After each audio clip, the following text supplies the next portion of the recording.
Hello दोस्तों, welcome back to my channel. तो मैं फिर से हाजिर हो गई मैं आप लोग के सामने एक नए कहानी के साथ, एक नई मोटिवेशनल स्टोरी के साथ। और मेरे चैनल निशु मल्टी यूनिवर्स में आप सबका बहुत बहुत स्वागत है दोस्तों। तो दोस्तों, आज के अपने इस वीडियो में मैं एक बहुत ही अच्छी सी कहानी लेकर आई हूँ जिसका शीर्षक है कि कृष्ण भक्ति में कर्माबाई। दोस्तों, आप लोगों ने बहुत सारी कहानियाँ सुनी कृष्ण भक्ति से जुड़ी हुई, और कृष्ण भक्त के जो अनन्य भक्त हैं वो मीराबाई, उनके बारे में आप लोग सभी लोग जानते हैं। आज मैं सुनाने जा रही हूँ कर्माबाई के बारे में, जो कि वो भी कृष्ण जी की अनन्य भक्त थी। तो आइए चलिए दोस्तों, मेरे साथ बने रहिए। दोस्तों, कृष्ण भक्त जैसे कि आप लोगों ने जाना मीराबाई के बारे में, तो अभी आज हम आपको लेके चलते हैं कर्माबाई के बारे में। जी हाँ दोस्तों, कृष्ण भक्ति की मिसाल है कर्माबाई। कर्माबाई को मारवाड़ की मीरा भी कहा जाता है दोस्तों। और जब जब भगवान कृष्ण का उल्लेख आता है, कर्मा का नाम भी आ ही जाता है। वे भगवान की महान भक्त थी और भगवान श्री कृष्ण उनके हाथ से प्रतिदिन भोग ग्रहण कर भोग की थाली रिक्त कर देते थे। राजस्थान के नागौर जिले की मकराना तहसील में एक गांव है कालवा। इस गांव में जीवन राम ढूंढी के घर 1615 ईस्वी में एक पुत्री का जन्म हुआ। भगवान की बहुत मिन्नतों के मांगने के बाद इनका जन्म हुआ था और नाम रखा गया कर्मा। कर्मा के चेहरे पर एक अनोखी आभा रहती थी। जीवन राम स्वयं धार्मिक पुरुष एवं अनन्य कृष्ण भक्त थे। उन्होंने भगवान के नाम मदन मोहन से अपने घर में कृष्ण भगवान का मंदिर भी बना रखा था। वे प्रतिदिन भगवान कृष्ण की पूजा करते और भोग लगाते तथा भगवान को भोग लगाने के बाद ही भोजन ग्रहण करते थे। यह उनके घर का नित्य का नियम था। इसी प्रकार समय बीतता गया। कर्माबाई प्रतिदिन अपने पिता को श्री कृष्ण भगवान की पूजा करते देखती, उनको भोग लगाते देखती। यही सब देखते सीखते कर्माबाई का बचपन बीतता गया। अतः बचपन से ही उस नन्ही कर्मा में भक्ति भाव के संस्कार आ गए।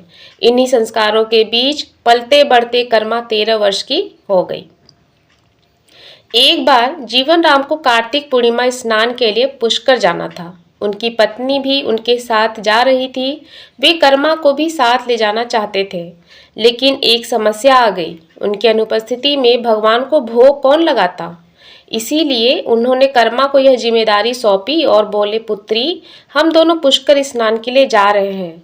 तुम सुबह भगवान को भोग लगाना और उसके बाद ही भोजन करना। कर्मा ने यह जिम्मेदारी सहर्ष स्वीकार कर ली। माँ पिता के तीर्थ यात्रा के लिए जाने पर कर्मा ने सुबह स्नान आदि कर बाजरे का खिचड़ा बनाया और पूजा के लिए अपने घर में बने भगवान के मंदिर के समीप आ गई।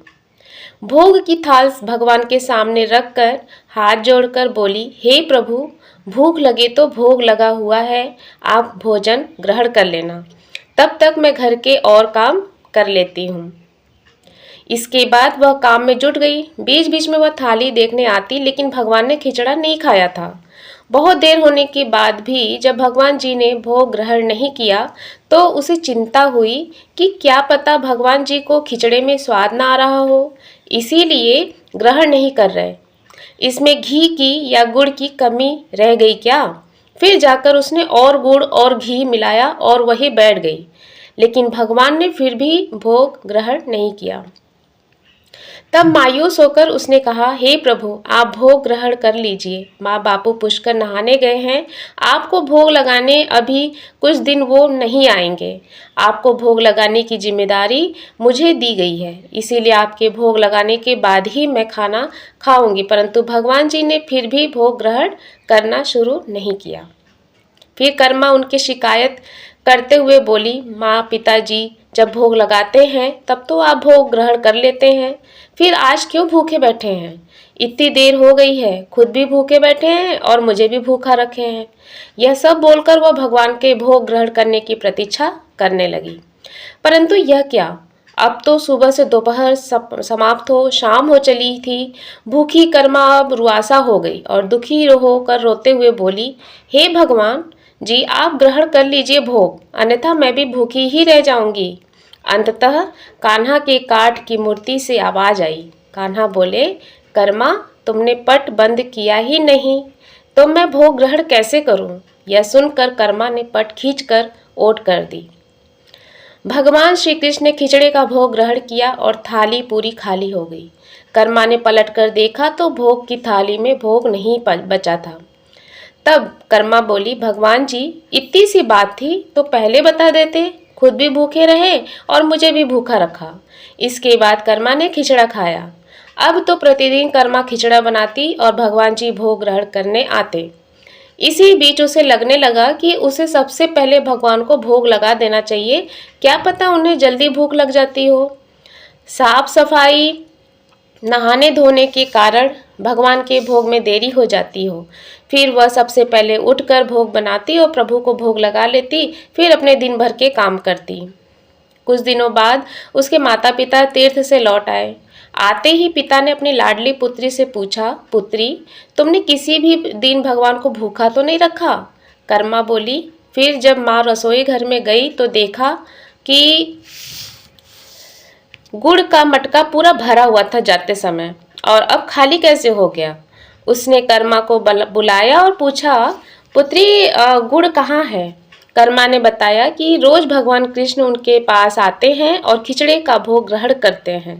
कहीं मिठास कम न हो जाए, इसीलिए खिचड़े में गुड़ कुछ ज़्यादा डाल दिया।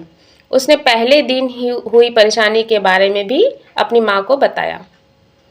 कर्मा ने कहा, भगवान जी ने बहुत देर तक ग्रहण ही नहीं किया था भोग, फिर पट बंद करने पड़े। यह सुनकर माता पिता चकित हो गए। वे जिन ईश्वर के आशीर्वाद हेतु इतनी दूर तीर्थ यात्रा पर गए थे, जिन्हें पाने के लिए लोग न जाने क्या क्या करते हैं, कहाँ कहाँ ढूंढते हैं, वे भगवान उनकी बेटी के हाथ से उनके घर से खिचड़ा खाते हैं। यह कैसे संभव है? उन्हें चिंता भी हुई कि बेटी बावली तो नहीं हो रही है। ये भी सोच लिया कि क्या पता कर्मा ने ही पूरा गुड़ खा लिया हो और भगवान का नाम व्यर्थ ही लगा रही हो। ये भी सोच लिया कि क्या पता कुछ ऐसा ही हुआ हो। इस तरह कर्मा ने कहा, अगर आपको यकीन नहीं है तो कल देख लीजिएगा, मैं खुद भगवान को भोग लगाऊंगी।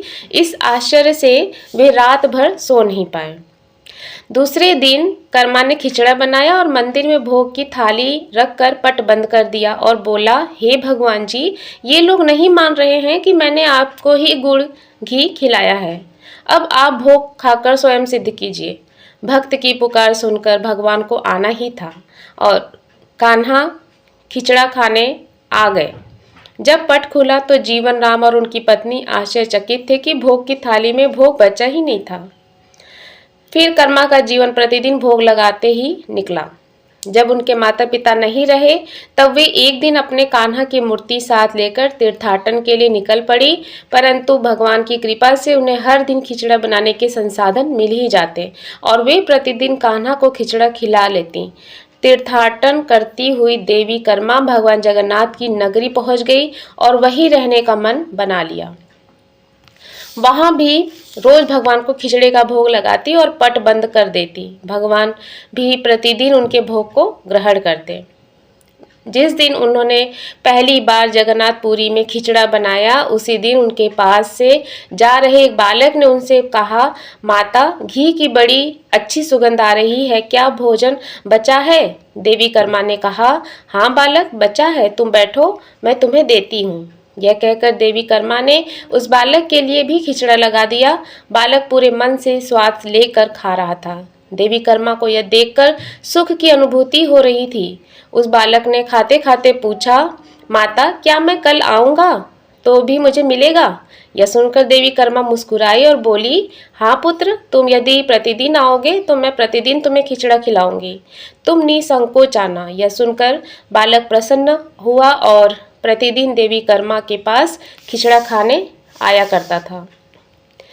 एक दिन जब वह बालक खाना खाकर जा रहा था, तभी उसने देखा कि एक साधु बाबा वहां आकर देवी कर्मा से कह रहे थे कि हे देवी, आप बहुत धार्मिक महिला हैं, भगवान को प्रतिदिन भोग लगाकर खाती हैं, परंतु इन सब के भी नियम होते हैं, आपको बिना नहाए ऐसा नहीं करना चाहिए। आप तो भगवान की परम भक्त लगती हैं, सो हे देवी, प्रतिदिन साफ सफाई करने के बाद नहा धोकर ही भगवान का भोग बनाया करें और लगाया करें। यह सुनकर देवी कर्मा ने उनको हाथ जोड़कर प्रणाम किया और कहा, जी साधु बाबा, आप जैसा कह रहे हैं मैं वैसा ही करूंगी। मैं इस बात से अनभिज्ञ थी। फिर साधु बाबा वहां से चले गए।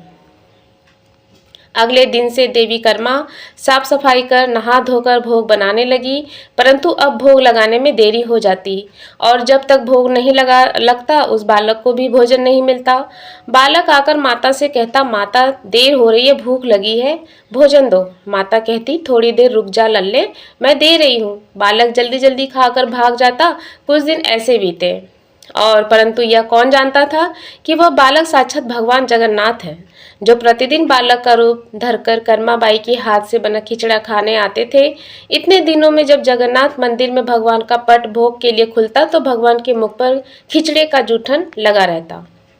एक दिन पुजारी ने मुस्कुराते हुए मन ही मन कहा, हे प्रभु, आपकी लीला भी अपरंपार है। जाने किस भगवान भक्त के यहाँ आप आकर प्रतिदिन खिचड़ा खाते हैं। फिर पूजा अर्चना हुई, दिन बीत गया, रात्रि हुई। रात्रि को पुजारी के स्वप्न में भगवान जगन्नाथ आए और उन्होंने पुजारी से कहा, हे भक्त, तुमने यही सच्चा पहचाना। मैं अपनी एक अनन्य परम भक्त कर्माबाई के यहाँ प्रतिदिन उनके हाथ का बना खिचड़ा खाने जाता हूँ। वह मुझे बिल्कुल अपने पुत्र सा लाड़ देती है। उनकी भक्ति में मैं अति प्रसन्न रहता हूँ। परंतु इसी मंदिर के एक साधु ने उन्हें कुछ आम जीवन की ज्ञानवर्धक बातें एवं उपासना का तरीका समझाया, जिससे मुझे भोग लगाने में अब उनसे देरी हो जाती है। इसी वजह से मेरे मुंह पर खिचड़ा लगा रह जाता है। प्रभु की लीला भी अपरंपार है। वह तो सर्वव्यापी है। एक ही समय अलग अलग स्थान पर हो सकते हैं, परंतु मुख पर खिचड़ा लगाने की लीला उन्होंने इसीलिए रची ताकि पुजारी के मन में यह प्रश्न उठे। उस प्रश्न के निवारण में प्रभु पुजारी जी को यह बता सके कि आम जीवन में हम अपने ज्ञान को जब दूसरे को बताते हैं तो वह सदैव ज्ञान के लिए होना चाहिए, न ही भक्ति के भाव को बदलने के लिए। क्योंकि सांसारिक जीवन के लिए ज्ञान आवश्यक है, ज्ञान महत्वपूर्ण है, परंतु जहाँ भक्ति होती है वहाँ ज्ञान का कोई काम नहीं है। भक्ति में भक्त अपने प्रभु के प्रेम में डूब जाता है। उपासना के कई तरीके हैं। जितने भक्त, जितने उपासक, उपासना के उतने तरीके। जब ईश्वर ने ही उपासना के तरीकों पर प्रश्न नहीं उठाया तो किसी को भी किसी और की भक्ति पर प्रश्न नहीं उठाना चाहिए। साधु गलत नहीं थे। साधु अपने ज्ञान के हिसाब से ही कार्य कर रहे थे।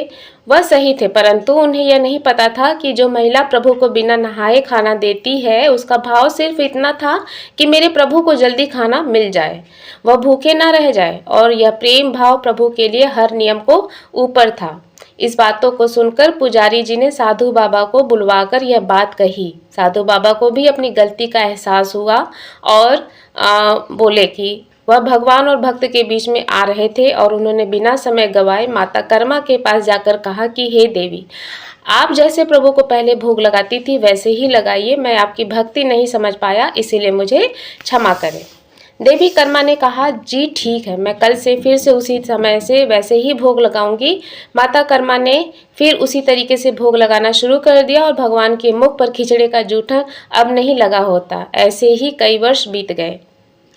एक दिन पुजारी जी ने देखा भगवान की आंखों में आंसू बह रहे हैं और वह भोग ग्रहण नहीं कर रहे। तब उन्होंने मन ही मन पूछा, हे प्रभु, ऐसा कौन सा अपराध हुआ हमसे कि आपने भोग ग्रहण नहीं किया और आपकी आंखों से आंसू बह रहे हैं।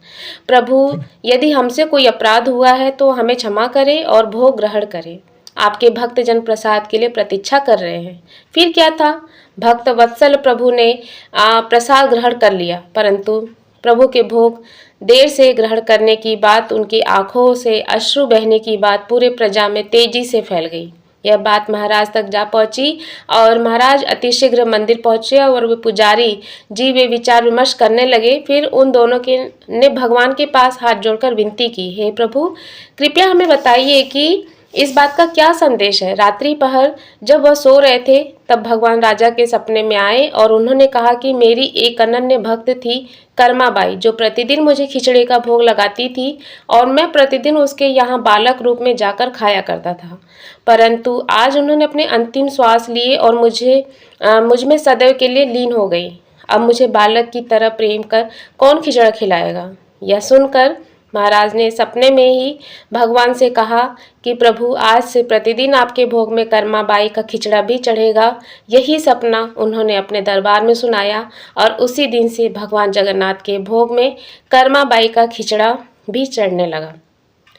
यह थी भक्त कर्माबाई की कथा और उनके खिचड़े से जुड़ी हुई प्रभु की लीला।